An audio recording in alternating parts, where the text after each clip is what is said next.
ओम श्री गुरुदेवाय नम। आज्ञा हे मोर प्रिय समस्त सुधीवृंद को कोटि कोटि प्रणाम। गत अध्याय तो सब आपण मानक कही आसिली जे ब्रह्म विद्या उपरे किना अर्जुन को कृष्ण सब बुझे कहते आउ से कौन कहते आम आउ तापर अध्याय को आम देखा विंश अध्याय। अर्जुन अग्रते कहते हरि परम जोग भी तार मन भाव आत्मा शून्य शक्ति रूपे पूरीति घोर संसार कर पीठ ठूल बीज यहीपरि शून्य शक्तिमय रहे मन संगरे पंचात्मा बसंती आत्मा सर्वभूते बसे। आत्मा परमात्मा जो विचार चली से सर्वभूत विद्यमान होती अर्जुन को कृष्ण बुझाऊँ। आज्ञा आउ कौन कहते से सब विषय आम आस्ते आस्ते देखा जे मन टळिले जे पवन टळिब पवन टळि जे बिंदु टळिब आपन के विषय में बुझे आसिली। तेणु पुणी अर्जुन ताको कहते प्रभु मत तो यह सब विषय कहले मत टे ब्रह्म विद्या जो विद्या विषय में आपन को पचारुची से विषय आप मत कहतु। अर्जुन बोलती शुणिमा गोसाई पुछ ये ब्रह्म भाग महारस स्वाद अमृत पुरी तुम्भ मुख अनुराग। प्रभु ब्रह्मरसर जो रस सी अनुराग मु आपण सम्मुखर शुणिबी। ब्रह्म विद्या भाग हरि कहती आत्मा विस्तारी शुण हे बुह नारी आत्मार सदगति। सी आत्मा विषय किना पुणी तांको बुझापी जाऊँच कौन बुझाऊँ आम से विषय गभीर भाव देखा। सर्वकर्म मान कर महाकर्म जो सार सर्वकर्म मान करे महासंग सर्वकर्म कर्म कर। मु आपण मानक आगुरी कही भगवान कृष्ण स्वयं गीतार कहते जे तुम्हें संसार धर्म रही संसार कर्म कर सारापर ठाकुर को अनुराग कले ठाकुर तुम उपर दया करेंगे। से विषय पुणी कहते जे सर्वकर्म मानकर महासंग सर्वधर्म पर यही परम धर्मटी कही सर्वसुख मानकर यही महासुख।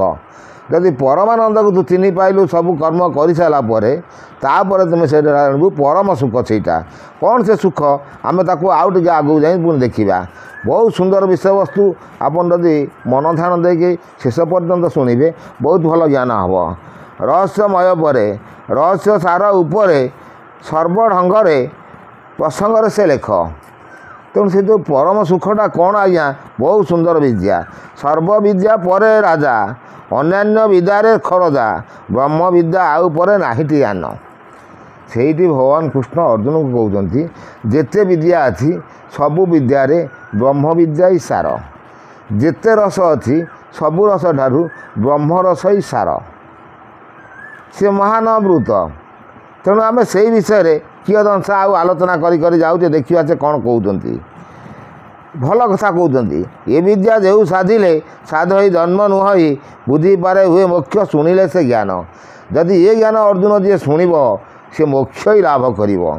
कौन से कहते श्रोता बकताए तारी तीन जन गले भरी अबोध आत्मा तहींरे हुआ ही पड़ाव। श्रोता बकता ये आसिले दुई श्रोता आ बकता आकु जी पुणी आउ जन किए कहते ना श्रोता बकताए पचारि तीन जन गले तरी। श्रोता बकता पचारुची जन को श्रोता शुणुची आउ जन को सी पचारुची सी कहती। तेणु ये तीन जन को दरकार जेकोन से आपण बसिक देखिए जो पुराण शास्त्र को आम आलोचना करने जावा ता देहर सारस्वत काढ़ापे तीन जन चार जन लोक दरकार। से हेले ता भितर तार मत कौन ताकर मत कौन ताकर मत कौन से मत नेले से तर्जमा हेले जाए तार सारस्वत बाहर। तेणु से ब्रह्म विद्या को साधियापी हेले अर्जुन यही सब नीति सब दरकार भल कथा से बुझाऊँ। आउ से कौन कहते आम आगू देखा जे शेषे सुगति लभई ज्ञान जोग से पसई आत्मा कला लोकर जे नुहई दोध जाबत जीवन संग्रामे ज्ञान जोगरे पचारे जाबत संसार आउ तुटई से नाही। ज्ञान आसे कले भमी घटे धर्म नाही भम तार अशेष पर धर्म लभई। श्वेत अश्वमेध फल गंगा स्नान श्वेत जल तपयज्ञ होम व्रत क्रम जेतक से सर्व फल जेते प्राप्त हुई थिते एका बेले ब्रह्म ध्यान कलाई लोके। जे अश्वमेध यज्ञर फल ଯେତେ ଜପ ତପ ଦାନର ଫଳ ସବୁର ଫଳ ଏକମାତ୍ର ଯଦି ବ୍ରହ୍ମକୁ ତୁମେ ଧ୍ୟାନ କରିପାରିବ ତାହେଲେ ସେ ସବୁ ଫଳ ତୁମକୁ ପ୍ରାପ୍ୟ ହେବ। ତେଣୁ ସେ କହିଛନ୍ତି ବ୍ରହ୍ମ ରସଠାରୁ ରସ ନାହିଁ ନା ବ୍ରହ୍ମ ବିଦ୍ୟା ଠାରୁ ବିଦ୍ୟା ନାହିଁ।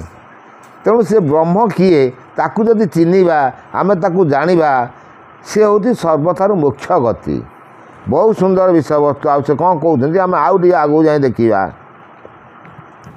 ଯେ ସର୍ବଫଳ ଯେ ଯେତେ ପ୍ରାପତ ହୋଇଥିତେ ଏକାବେଳେ ବ୍ରହ୍ମ ଧ୍ୟାନ କଲା ସେ ଲୋକେ ଆକସର ଦେବାବୃଷ୍ଟି ଯେତେକ କରଇ ସୃଷ୍ଟି ସେଜ ମତେ ସବୁ ସିନ୍ଧୁ ଭିତରେ ପଶି ସେଇ ପ୍ରମାଣ ତୁ ଜାଣ ହୋଇ ଆଦେଶ ପୁଣ୍ୟ ଯେଉଁ ଲୋକ ବ୍ରହ୍ମଜ୍ଞାନେ ଅକର୍ମେ ପଶି ସର୍ବ ପାପ ବାନ ଧ୍ୱଂସ ସେଉ ସେ ବ୍ରହ୍ମ ଦରସ ତୁଳା ତଇ ଅନଳ ବହିଲା।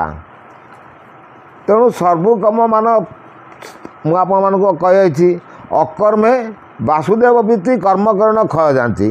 ଅକର୍ମ ଅକୁ ଯେତେବେଳେ ଆପଣ ଦେଖିବେ ଅଟା ହେଉଛି ସର୍ବବ୍ୟାପକ।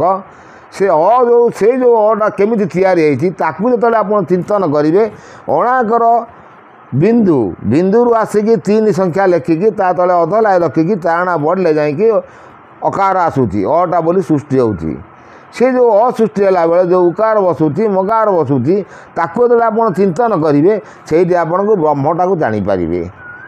ତେଣୁ ସିଏ ବ୍ରହ୍ମଦର୍ଶୀ ଯିଏ ହେବ ସିଏ ସବୁଠୁ ସଂସାରରୁ ମୁକ୍ତି ପାଇବ।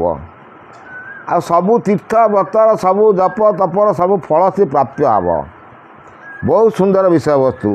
ଆହୁରି ସେ ଆଗକୁ କ'ଣ କହୁଛନ୍ତି ଆମେ ପୁଣି ଟିକେ ଦେଖିକି କହିବା ନେକ୍ସଟ ଅଧ୍ୟାୟରେ। ବହୁତ ସୁନ୍ଦର ବିଷୟବସ୍ତୁ। ଯଦି ଆପଣ ମନ ଧ୍ୟାନ ଦେଇ ସବୁ ଯାକ ଶୁଣିବେ ତାହେଲେ ବହୁତ ପୁଣ୍ୟ ଫଳ ହେବ। ଏତକ ରହୁଛି ଆଜ୍ଞା। କୋଟି କୋଟି ନମସ୍କାର।